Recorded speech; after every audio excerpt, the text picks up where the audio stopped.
Everyone at the embassy thought she was just a secretary who scheduled appointments and answered phones.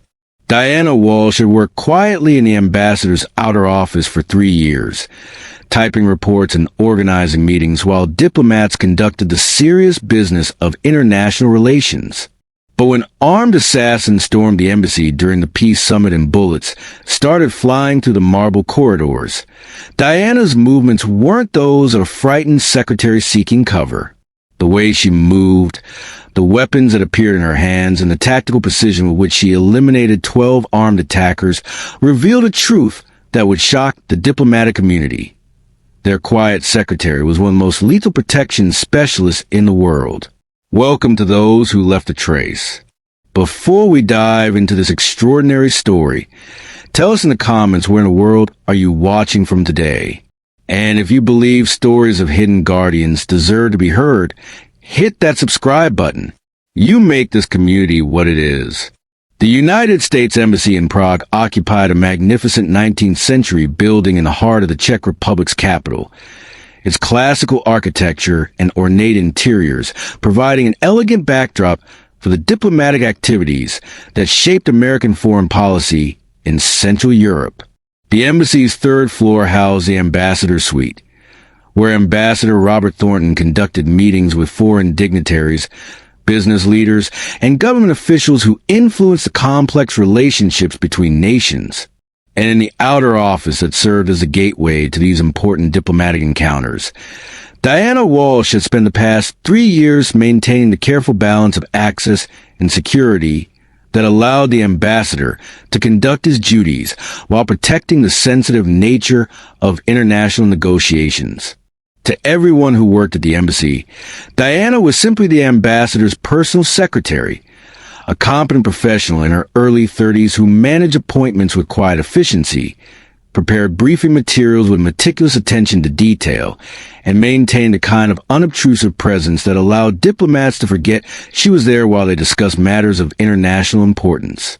Diana's background, according to her personnel file, was unremarkable. She had graduated from Georgetown University with a degree in international relations, had worked for several years at the State Department in Washington, and had requested assignment to Prague for personal reasons that were never specified but assumed to involve a romantic relationship that hadn't worked out. What distinguished Diana from other embassy personnel wasn't her diplomatic experience or her language skills, though she was fluent in Czech, German, and Russian in addition to her native English. What made her different was her habit of arriving at the embassy before anyone else, her tendency to work late after other staff had gone home, and her apparent fascination with the security procedures that protected the embassy and its personnel. But what none of her colleagues knew was that Diana Walsh's real name was Diana Castellanos, that she was a graduate of the CIA's most advanced protection training program, and that her assignment to Prague had nothing to do with diplomatic support and everything to do with protecting Ambassador Thornton from assassination attempts that the State Department and CIA knew were being planned, but couldn't prevent through conventional security measures. For 3 years, while appearing to work as a secretary, Diana had actually been conducting surveillance operations designed to identify potential threats to the ambassador while maintaining perfect cover that allowed her to observe and analyze security vulnerabilities without alerting potential assassins to the presence of enhanced protection. The Prague Peace Summit had been planned for over 18 months, bringing together diplomatic representatives from 12 nations to negotiate agreements that could reshape the balance of power in Eastern Europe. The summit was being held at the embassy specifically because Ambassador Thornton had been chosen to facilitate negotiations between parties who trusted American diplomatic neutrality but were suspicious of each other. But intelligence reports have been warning for weeks that several extremist organizations opposed to the peace negotiations were planning to disrupt the summit through violent means. The specific nature of the threats remain unclear, but the CIA and State Department security offices had coordinated to provide enhanced protection that included both visible security measures and covert assets that were unknown to most embassy personnel. Diana Walsh was the most important of those covert assets, though even the embassy security chief didn't know her real identity or capabilities. The summit began on a Monday morning in October, with diplomatic delegations arriving at the embassy under protection of Czech security forces and American diplomatic security personnel. The meetings were scheduled to continue for 5 days, with the most sensitive negotiations taking place in the ambassador's conference room under conditions of strict security and confidentiality. Diana had spent the weekend preparing for the summit by conducting final security assessments of the embassy building, reviewing intelligence reports about potential threats, and coordinating with CIA assets in Prague who were monitoring the activities of known extremist groups. But she had also spent time preparing weapons and equipment that were hidden throughout the embassy in locations that appear routine, but provided her with instant access to lethal capabilities if the summit came under attack. The first indication of trouble came at 1,430 hours on Wednesday afternoon, during the third day of negotiations, when Diana noticed unusual activity on the street outside the embassy. Through the third-floor windows that provided an excellent view of the surrounding area, she observed vehicles that appeared to be conducting surveillance, pedestrians who seemed more interested in the embassy building than in normal urban activities, and patterns of movement that suggested coordination between different groups of observers. Diana activated a discreet communication device that connected her to CIA operations centers in Washington and Vienna. Control, this is Nightingale. She transmitted using the code name that identified her to intelligence handlers who managed her covert assignment. I'm observing suspicious activity consistent with pre-attack surveillance. Recommend elevated alert status. The response came immediately from CIA operations. Nightingale, we're tracking similar observations from other assets in your area. Maintain normal cover activities, but prepare for possible hostile action. Diana continued her normal secretarial duties, answering phones and managing the ambassador's schedule, but she was simultaneously conducting tactical assessments of the embassy's defensive capabilities and the positions of diplomatic personnel who would need protection if the building came under attack. At 1,545 hours, as the afternoon negotiating session was reaching its most sensitive phase, Diana's trained observation skills detected the final preparations for what she recognized as a coordinated assault on the embassy. Control Nightingale, she transmitted. Multiple hostile teams moving into position around the embassy perimeter. Attack appears imminent. Initiating defensive protocols. What happened next would be remembered as one of the most sophisticated assassination attempts in the history of diplomatic security, and one of the most effective defensive responses by a single protection specialist operating under deep cover. The attack began with coordinated explosions at the embassy's main entrance and service entrances, designed to disable normal security responses while creating confusion that would allow armed assassins to penetrate the building and reach the diplomatic personnel on the upper floors. Diana was at her desk in the ambassador's outer office when the first explosion shook the building, but her response wasn't a panic that would have been expected from a secretary caught in a terrorist attack.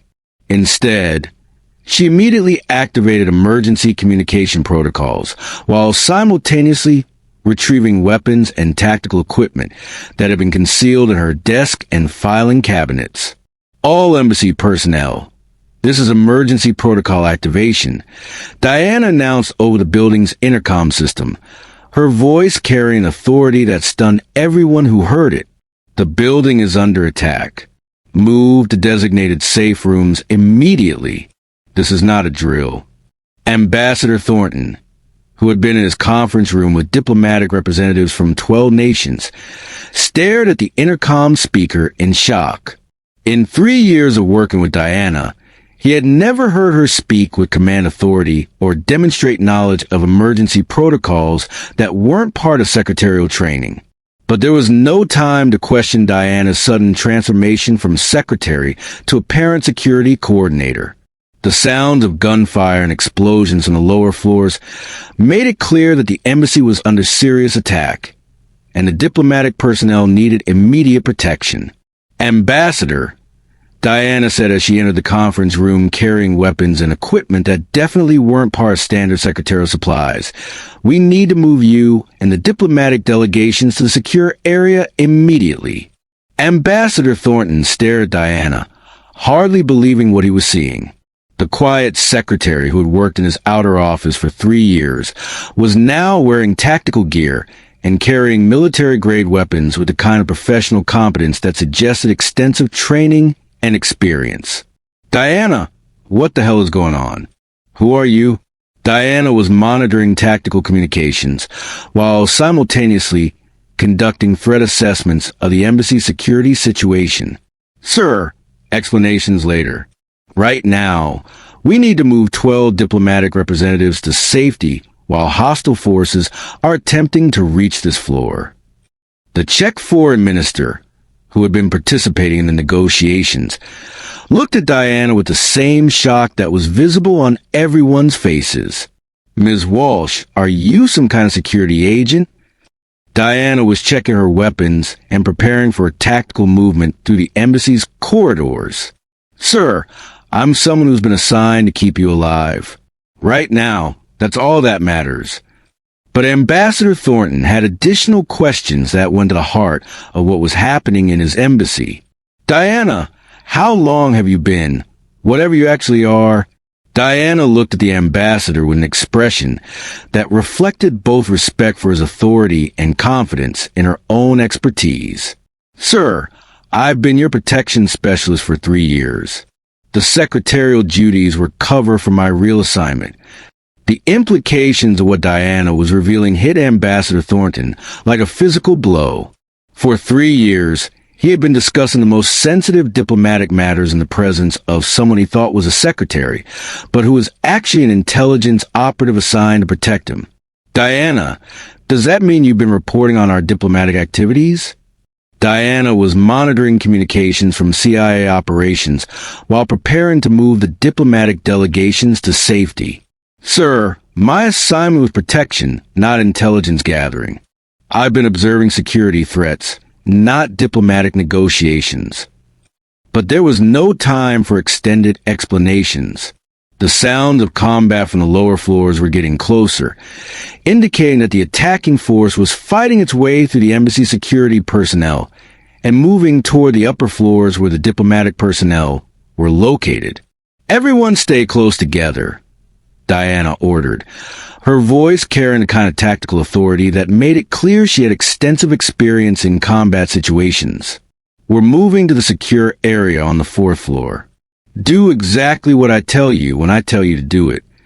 As Diana led the diplomatic delegations out of the conference room and into the embassy's marble corridors, Ambassador Thornton found himself following someone he had thought he knew, but who was obviously far more qualified and dangerous than he had ever suspected. The embassy's corridors, which had always seemed elegant and peaceful, now echoed with the sounds of gunfire and explosions as armed attackers fought their way to defensive positions that had been overwhelmed by the coordinated nature of the assault. Diana moved through the corridors with tactical precision that indicated extensive training in close protection techniques. Her weapons ready and her attention focused on potential threats, while simultaneously coordinating the movement of 12 diplomatic representatives who had never been in a combat situation. "Stay low, move fast, and don't stop for anything," Diana instructed as they reached the stairwell that led to the 4th floor secure area. "If someone gets separated from the group, keep moving. I'll come back for them." But as they began climbing the stairs, Diana's tactical assessment of the situation changed dramatically. Through her communication devices, she learned that the attacking force was larger and better equipped than initial intelligence had suggested, and that they had succeeded in reaching the upper floors of the embassy ahead of schedule. "Control Nightingale," Diana transmitted. "Hostile forces have reached the upper floors. The secure area may be compromised. Requesting immediate extraction or tactical support." The response from CIA operations was not what Diana wanted to hear. "Nightingale, extraction assets are engaged with hostile forces outside the embassy perimeter. You're on your own for the next 30 minutes minimum." Diana processed this information while continuing to lead the diplomatic delegations toward what she hoped would be safety. But she was beginning to realize that conventional protection protocols weren't going to be sufficient for the threat they were facing. "Ambassador," Diana said as they reached the fourth floor, "the secure area may not be secure. I need to assess the situation before we commit to that location." Ambassador Thornton was beginning to understand that Diana's assessment and decision-making capabilities went far beyond what any secretary would possess. "Diana, what are our alternatives?" Diana was conducting tactical analysis while monitoring communications and maintaining security awareness of their immediate environment. "Sir, I can establish a defensive position that will protect the diplomatic delegations until extraction assets arrive, but it will require using capabilities that will reveal the full extent of my actual assignment." Ambassador Thornton looked at Diana, recognizing that she was asking for permission to drop her cover entirely and operate as a protection specialist she had always been. "Diana, do whatever you need to do to keep these people alive." Diana nodded, and when she spoke again, her voice carried the authority of someone who had been trained to make life-and-death decisions under extreme pressure. "Everyone listen carefully. I'm going to establish a defensive position in the ambassador's conference room. That room has the best physical security and the most defensible approaches. You'll stay there while I deal with the hostile forces that are trying to reach you." The Czech foreign minister stared at Diana with disbelief. "Ms. Walsh, are you saying that you're going to fight off armed attackers by yourself?" Diana was checking her weapons and preparing tactical equipment that had been concealed throughout the embassy for exactly this type of situation. "Sir, that's exactly what I'm saying." But Ambassador Thornton had realized something that made him understand the full scope of what had been happening in his embassy for 3 years. "Diana, when you say you're going to deal with the hostile forces, what exactly do you mean?" Diana looked at the ambassador with an expression that was completely different from the deferential manner she had maintained as a secretary. "Sir, I mean that I'm going to eliminate the threat to these diplomatic delegations using whatever methods are necessary." The implications of what Diana was saying hit everyone in the group simultaneously. Their quiet secretary was not just a protection specialist. She was someone who was prepared to kill to protect them. As Diana positioned the diplomatic delegations in the ambassador's conference room and prepared her defensive positions, the sounds of combat grew closer. The attacking force had succeeded in reaching the third floor and was moving systematically through the embassy, eliminating security personnel and searching for the diplomatic targets they had come to assassinate. "Control Nightingale," Diana transmitted. "Hostile forces approaching my defensive position. Beginning active engagement protocols." What followed was 12 minutes of combat that would be analyzed by tactical experts for years to come, as Diana Walsh demonstrated protection capabilities that exceeded what anyone thought was possible for a single operative working without support. The first group of attackers reached the ambassador's outer office at 1,627 hours, moving with military precision and carrying weapons that indicated professional training and substantial resources. They expected to encounter minimal resistance from diplomatic security personnel who might have taken refuge in the area. Instead, they encountered Diana Walsh operating at the full extent of her capabilities as one of the CIA's most lethal protection specialists. Using the intimate knowledge of the embassy building that she had developed over 3 years of covert assessment, Diana had established defensive positions that maximized her tactical advantages, while minimizing the attacker's ability to coordinate their assault. The first 2 attackers entered the outer office cautiously, their weapons ready and their attention focused on potential hiding places where embassy personnel might have taken refuge.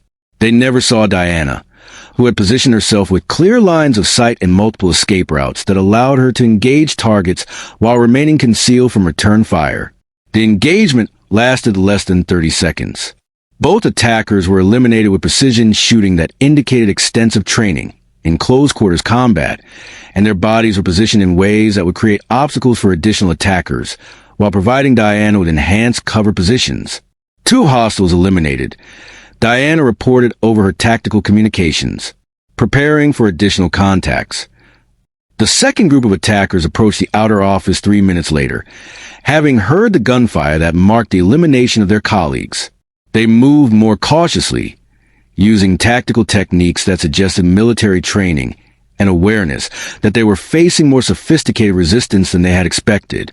But Diana had used the intervening time to reposition herself and prepare tactical surprises that took advantage of her detailed knowledge of the embassy's layout and the concealed resources she had placed throughout the building during her 3 years of preparation.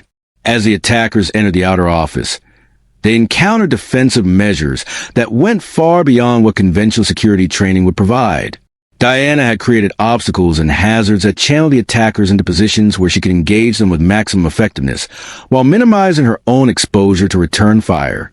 The engagement with the second group lasted longer, as the attackers attempted to coordinate their assault and overcome the defensive advantages that Diana had established.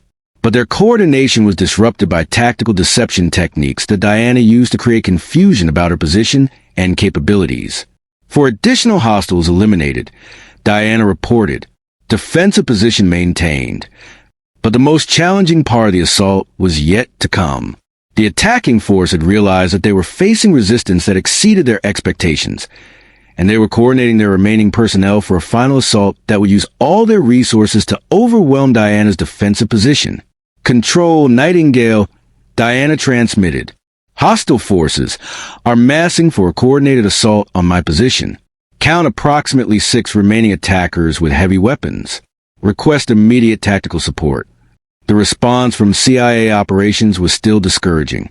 Nightingale, support assets are still engaged outside the embassy. Continue defensive operations. Extraction estimated in 20 minutes. Diana processed this information while preparing for the final phase of the assault. She had successfully eliminated 6 attackers, but the remaining 6 were better equipped and more tactically sophisticated than the initial groups. They were coordinating their assault to maximize their advantages while minimizing the defensive benefits that Diana had been exploiting. Ambassador, Diana called the conference room where the diplomatic delegations were taking refuge. The final assault is about to begin. Stay down and don't move no matter what you hear. The final assault began at 1,634 hours, with the remaining attackers using explosives and heavy weapons to destroy the defensive positions that Diana had established, while simultaneously attacking from multiple directions to prevent her from concentrating her defensive fire. But Diana Walsh had been trained for exactly this type of situation, and she had capabilities that went beyond what conventional protection specialists possessed. Using advanced tactical techniques that she had learned during CIA training programs that officially didn't exist, Diana conducted a defensive engagement that eliminated the remaining attackers while protecting the diplomatic delegations and maintaining the security of the embassy building. The engagement involved tactical movement through parts of the embassy that the attackers weren't familiar with, the use of weapons and equipment that had been concealed for 3 years, and combat techniques that demonstrated training at the highest levels of professional expertise. All hostile forces eliminated. Diana reported at 1,641 hours. Diplomatic delegation secure. Embassy building secured. As the sounds of combat faded and the embassy returned to an eerie quiet, Ambassador Thornton emerged from the conference room to find Diana conducting post-engagement procedures that included securing weapons, treating her own minor injuries, and coordinating with CIA operations for the extraction of diplomatic personnel. Diana, Ambassador Thornton said, his voice reflecting the shock of everything he had witnessed. I need to understand what just happened here. Diana was cleaning her weapons and preparing reports that would document the engagement for analysis by CIA tactical experts. Sir, what happened is that an assassination attempt against the diplomatic delegations was unsuccessful. Ambassador Thornton looked around his outer office, where evidence of the combat that had taken place was visible in bullet holes, damaged furniture, and the tactical equipment that Diana had used to defend the embassy. Diana, what I need to understand is who you really are and what you've been doing in my embassy for 3 years. Diana looked at the ambassador with an expression that combined respect for his authority with confidence in her own professional expertise. Sir, I'm CIA Special Operations Group, assigned to provide covert protection for high-value diplomatic personnel. My cover assignment as your secretary allowed me to maintain close proximity to you while conducting threat assessment and defensive preparation. Ambassador Thornton was quiet for a moment, processing the implications of what Diana had revealed. Diana, for 3 years, I've been discussing the most sensitive diplomatic negotiations in the presence of someone I thought was a secretary, but who was actually a CIA operative. Sir, my assignment was protection, not intelligence gathering. I was observing security threats and defensive vulnerabilities, not diplomatic negotiations. Ambassador Thornton was beginning to understand the full scope of what had been happening in his embassy without his knowledge. Diana, the threat assessments you've been conducting, did they indicate that something like this was going to happen? Diana was monitoring communications from CIA operations while preparing for the arrival of extraction and support personnel. Sir, intelligence indicated that extremist groups opposed to the peace negotiations were planning disruptive actions. The specific nature of the threat wasn't clear until the attack began.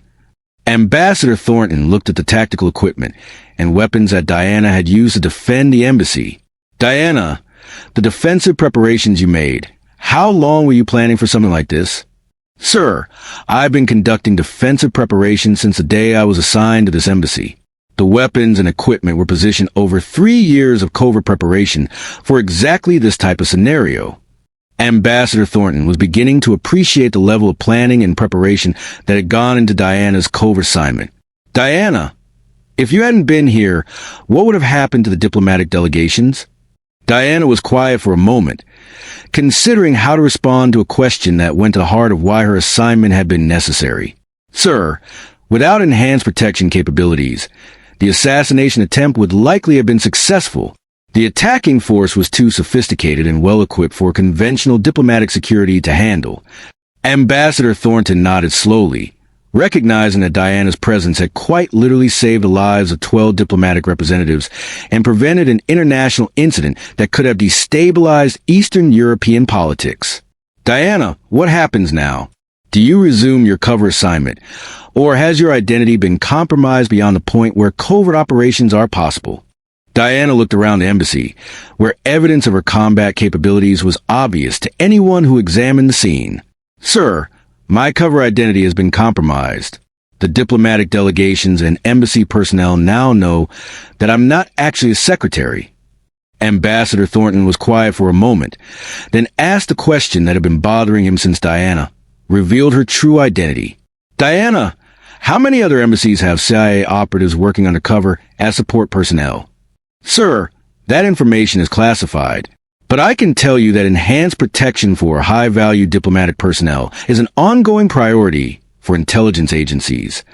Ambassador Thornton was beginning to understand that Diana's assignment represented part of a larger program designed to protect American diplomatic personnel in ways that went beyond conventional security measures. Diana, the assessment you've been conducting of security threats and vulnerabilities, will that intelligence be used to enhance protection at other diplomatic facilities? Sir, all intelligence gathered during covert protection assignments is analyzed and used to improve security procedures and threat assessment capabilities for diplomatic personnel worldwide. Ambassador Thornton was quiet for a moment, then asked a question that would determine Diana's future assignment. Diana, now that your cover has been blown, what kind of assignment will you receive next? Diana was monitoring the arrival of CIA extraction personnel while coordinating with Czech security forces who were securing the embassy perimeter. Sir, that decision will be made by higher authority based on the operational value of my demonstrated capabilities and the intelligence requirements for ongoing protection missions. Ambassador Thornton was beginning to understand that Diana's successful defense of the embassy would likely lead to assignments that utilize her proven capabilities in even more sensitive and dangerous situations. Diana, the diplomatic delegations you protected today, they represent some of the most senior government officials in Eastern Europe. The intelligence and diplomatic relationships you've been exposed to during your assignment, how does that affect your future capabilities? Diana looked at Ambassador Thornton with an expression that reflected both the satisfaction of successful mission completion and the awareness that her assignment had strategic implications beyond the immediate tactical situation. Sir, the relationships and intelligence access I've developed during this assignment enhance my value for future protection missions that require understanding of diplomatic and political contexts. Ambassador Thornton was quiet for a moment, then made an observation that captured the essential nature of what had happened in his embassy. "Diana, for 3 years, I thought I knew who you were and what you were capable of. Everything I believed was wrong." Diana smiled for the first time since the attack began. "Sir, the most effective protection often comes from capabilities that remain hidden until circumstances require them to surface." 6 months later, the Prague embassy incident had become a classified case study in diplomatic protection and covert operations. The techniques that Diana Walsh had used to defend the embassy were being analyzed by CIA training programs, and her integration of long-term preparation with tactical execution was being used as a model for covert protection assignments worldwide. But Diana herself had been assigned to an even more sensitive position that officially didn't exist.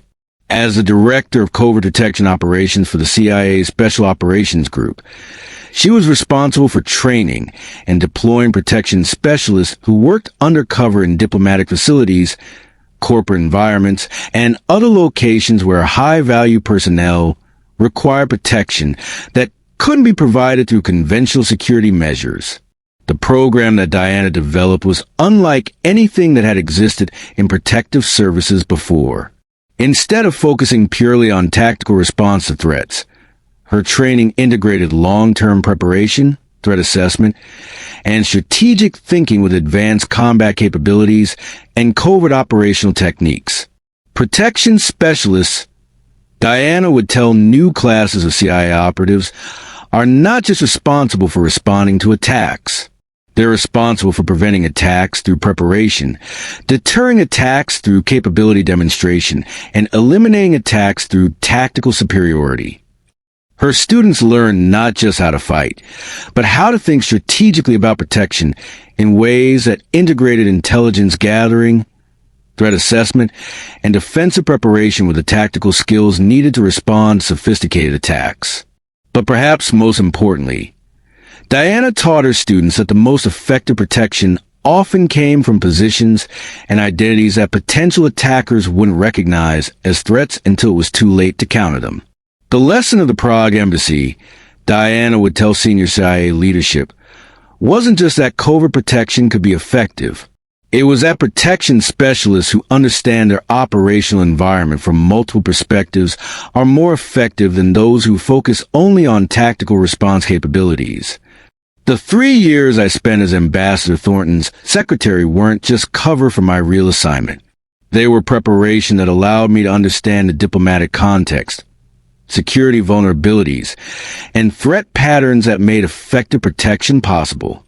The diplomatic personnel who had been protected during the Prague embassy attack often spoke of the experience as transformative, not just because they had survived an assassination attempt, but because they had learned that their security depended on capabilities and personnel they had never suspected existed. Ambassador Thornton, who had been promoted and assigned to an even more sensitive diplomatic position, frequently reflected on the 3 years he had worked with someone he thought was a secretary, but who had actually been one of the CIA's most capable protection specialists. Diana Walsh taught me that diplomatic security is about more than just following procedures and hoping for best. Ambassador Thornton would tell other senior diplomats. It's about having people with the right capabilities in the right positions, prepared to do whatever is necessary to protect American interests and personnel. The 12 diplomatic representatives who had been protected during the attack returned to their home countries with enhanced understanding of American security capabilities and renewed confidence in diplomatic negotiations that they knew were protected by resources that potential adversaries couldn't anticipate or counter. And somewhere in diplomatic facilities around the world, protection specialists trained in Diana's techniques continue to work undercover as secretaries, translators, maintenance personnel, and other support staff, providing security that remained invisible until circumstances required it to surface. The quiet secretary who spent 3 years answering phones and scheduling appointments while secretly preparing to defend an embassy had become the architect of a revolution in diplomatic protection that proved the most dangerous assumption in international relations is the assumption that you understand the true capabilities of the people responsible for protecting diplomatic personnel. But the deeper lesson of Diana's story was about the strategic value of long-term preparation and the integration of intelligence gathering with tactical capabilities. Her success came not just from her combat skills, but from the 3 years of preparation that allowed her to understand her operational environment and prepare defenses that multiplied her individual effectiveness. 3 years after the Prague embassy incident, the protection techniques that Diana Walsh had developed were being used to safeguard American diplomatic personnel in over 40 different countries. The integration of covert preparation with tactical response that she had demonstrated had become the standard for diplomatic security in high-threat environments. Director Diana Walsh, now serving as the head of the CIA division that officially didn't exist, continued to develop protection capabilities that pushed the boundaries of what was possible in covert operations while training the next-generation protection specialists who would carry forward her innovations. The embassy buildings around the world continue to be staffed by secretaries, translators, maintenance workers, and other support personnel who perform their duties with quiet competence. But now, senior diplomats understood that their most effective protection often came from the people who appear to be doing routine support work, while actually maintaining capabilities that could surface when circumstances required them. The 12 attackers who had been eliminated during the Prague embassy assault had represented a sophisticated international conspiracy that was planning similar attacks against diplomatic facilities in multiple countries. Diana's successful defense had not only protected the Prague peace negotiations, but had disrupted a larger operation that could have destabilized diplomatic relations across Eastern Europe. But perhaps most importantly, Diana's story had demonstrated that exceptional individual capabilities, when combined with appropriate preparation and strategic thinking, could produce security advantages that exceeded what conventional organizational approaches could achieve. The secretary, who had been practically invisible while developing the most sophisticated diplomatic protection capabilities in CIA history, had proven that the most dangerous assumption in diplomatic security is the assumption that you understand the true capabilities of the support personnel responsible for protecting diplomatic facilities. Because sometimes the person answering your phone is actually analyzing security threats and preparing defensive positions. Sometimes the quiet staff member organizing your meetings is coordinating with intelligence assets and planning tactical responses to potential attacks. And sometimes the most advanced protection capabilities in diplomatic security are being provided by someone whose official job description mentions nothing more sophisticated than typing reports and scheduling appointments. The night that Diana Walsh revealed her true capabilities had been just the beginning of a transformation in diplomatic protection that would influence American foreign policy and international relations for decades to come. But the foundation of that transformation was a recognition that exceptional protection capabilities often exist where conventional thinking wouldn't expect to find them, and that the most valuable security assets are often the ones that remain hidden until circumstances require them to surface. The Prague embassy had returned to normal diplomatic operations, but now everyone understood that normal included protection capabilities that could surface instantly if threats materialized. The ambassador's new secretary was competent and professional, but everyone knew that her actual qualifications might extend far beyond what her job description indicated.